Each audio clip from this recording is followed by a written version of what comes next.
The number one issue, in my view, is economic growth and economic opportunity. And what impedes that opportunity is issues such as public safety, issues such as job, issues such as education, the issues such as inept government. Those things impede economic growth. And the challenge for this city, I believe, is how do we address those fundamental issues that allow this city to grow and to blossom. It's clear to me when you begin to look at a city no more than 100 miles from here, in New York. New York has been able to address the question of public safety. Over 8 million people, and their homicide rate is about 600. How was they able to address their homicide rate and their public safety, and we here in the city of Philadelphia continue to make excuses for not addressing the question of public safety? We hear all kinds of excuses. We hear excuses such as, this is a national problem. This is a problem that we just can't figure out how to handle. Well, how is it that New York was able to address the problem? They was able to address it, in my view, on the question of leadership. Three different mayors continue to demonstrate the kind of leadership that reversed the trend of homicides in the largest city in the nation. 8 million people, 600 homicides. There's something fundamentally when we don't have the belief in the view that we can make a difference. Well, I've laid out a public safety plan also. And the public safety plan that I laid out basically talks extensively of what I call the 4 legs. First, you got to have effective laws. Secondly, you got to have a criminal justice system that is not a revolving door.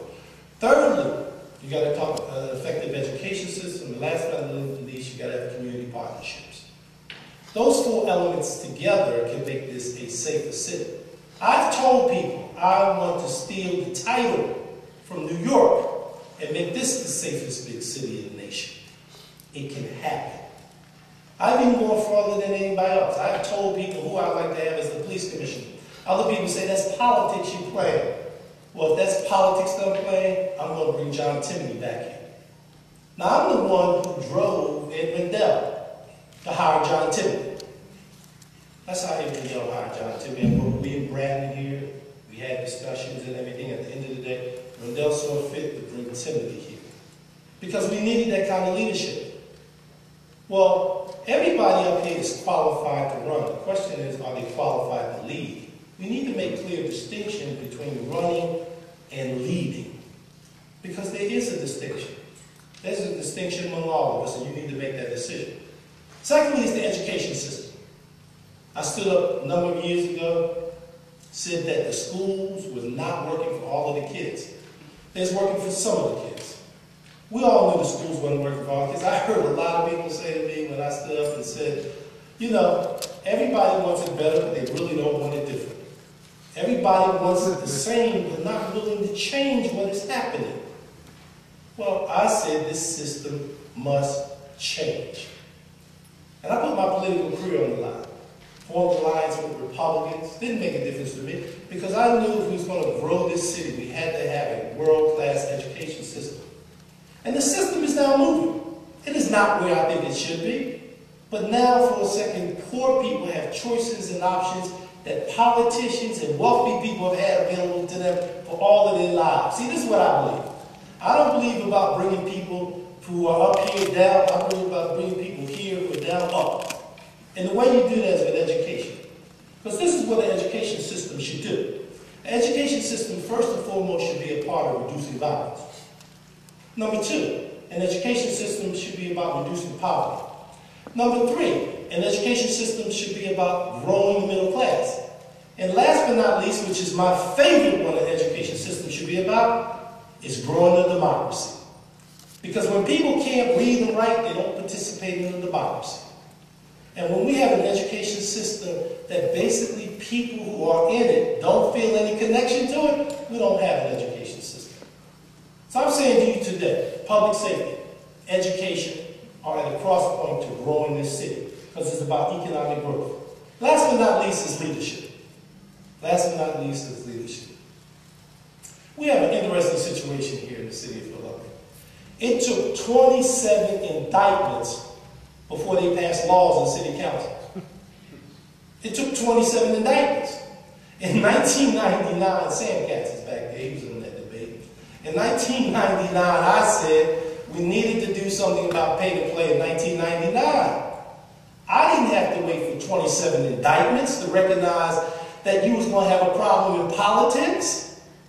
It is something fundamentally wrong when you have a system that it is managed by the few and not by the many. It is something wrong with that system. When you have fewer and fewer people who are participating in it. Now, how are you going to have economic growth when a minority of people are voting? And I'm not talking about racial minority. I'm talking about minority of people in this city. There is something wrong. There needs to be a different kind of leadership. So what I offer is this. You know, I haven't been there. I've been in the state. And I can stand back a little distance and offer something different.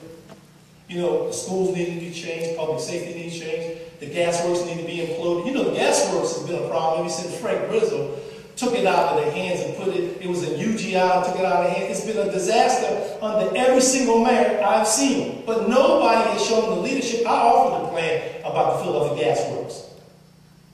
See, too many people have been playing avoidance behavior. And there's been election after election, and you keep on voting for the same thing. Well, let me say this to you. If you decide to vote for me, you're not going to vote for the same thing. You're not going to vote for business as usual.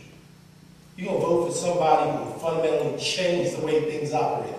I've demonstrated that with schools. I've demonstrated that with police. And last but not least, I've demonstrated that with a neighborhood called West Oak Lane. Any of you who have been up on Old God's Avenue, I could tell you, I took a block, 2 blocks, 3 blocks, in 25 years transformed an entire neighborhood from houses. And you know, I learned from Reverend Leon Sullivan. He wrote a book called Build, Brother, Build, and Progress Plaza. And he built because he understands that economic growth is the true key to opportunity. I don't care what group it is, what race it is, at the end of it, if you don't have economic opportunity, you don't have growth. So it's clear to me that the challenge in this race, you have many choices. You have a choice that is not here. And I think choices are good. I think competition is good. You got a chance to pick the best. I believe that I am the best. I hope you give me your consideration. Thank you very much.